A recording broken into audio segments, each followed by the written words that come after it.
చేవెళ్లకు సంబంధించినటువంటి వివరాలు అందించడానికి సతీష్ సిద్ధంగా ఉన్నారు.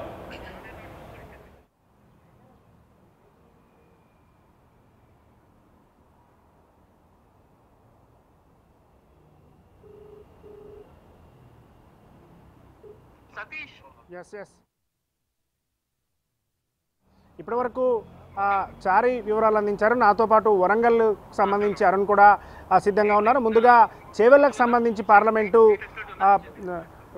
సంబంధించినటువంటి ఓటింగ్కు సంబంధించి పూర్తి ఏర్పాట్లు అయితే అయ్యాయి. ఇక్కడ 7 నియోజకవర్గాలకు అసెంబ్లీ నియోజకవర్గాలకు సంబంధించి చేవెళ్ల పార్లమెంట్ ఉంటుంది. ఇటు రంగారెడ్డి అదేవిధంగా వికారాబాదు 2 జిల్లాల పరిధిలో ఉండేటటువంటి ఈ చేవెళ్ల నియోజకవర్గం అత్యంత స్పెషల్గా ఉంది. ఎందుకంటే ఇటు అర్బన్ ప్రాంతం అదేవిధంగా రూరల్ ప్రాంతం కూడా ఈ చేవెళ్లలో ఉంటుంది. హైదరాబాద్కి ఆనుకునే ఉన్నటువంటి శేర్లింగంపల్లి అదేవిధంగా చేవెళ్ల, తాండూరు, పరిగి, వికారాబాద్తో పాటుగా మహేశ్వరం అసెంబ్లీ కాన్స్టిట్యున్సీలు అన్నీ కూడా ఈ చేవెళ్ల నియోజకవర్గంలోనే ఉన్నాయి. దాదాపు 29,38,000 ఓటర్లు ఇక్కడ ఓటింగు వేసేందుకు ఇక్కడి నుంచి సిద్ధంగా ఉన్నారు. అయితే 2,830 పోలింగ్ స్టేషన్లలో ఓటింగ్ కూడా జరగబోతుంది. దీనికి సంబంధించి 23,000 మంది పోలీసులను కూడా సిద్ధం చేశారు. మొత్తం ఇటు చేవెళ్లకు సంబంధించినటువంటి పోలింగు గతంలో ఏదైతే జరిగినటువంటి కొన్ని ఇబ్బందులు జరిగాయి, ఇటు చేవెళ్ల అదేవిధంగా శేర్లింగంపల్లి ప్రాంతాల్లో జరిగినటువంటి కొన్ని ఇబ్బందుల్ని దృష్టిలో పెట్టుకొని ఈసారి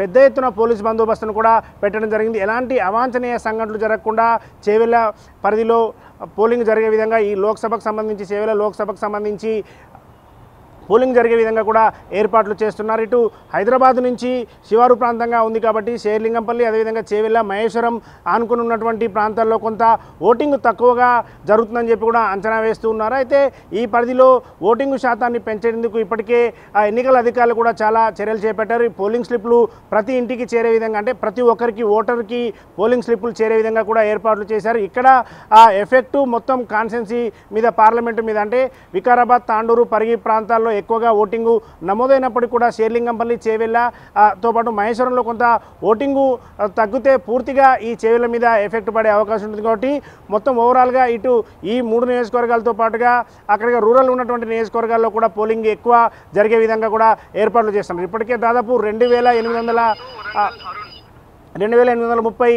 పోలింగ్ స్టేషన్లకు సంబంధించి మొత్తం డిస్ట్రిబ్యూషన్ కూడా పూర్తయింది. రేపు ఉదయం నుంచి పోలింగ్ కూడా సిద్ధమవబోతుంది.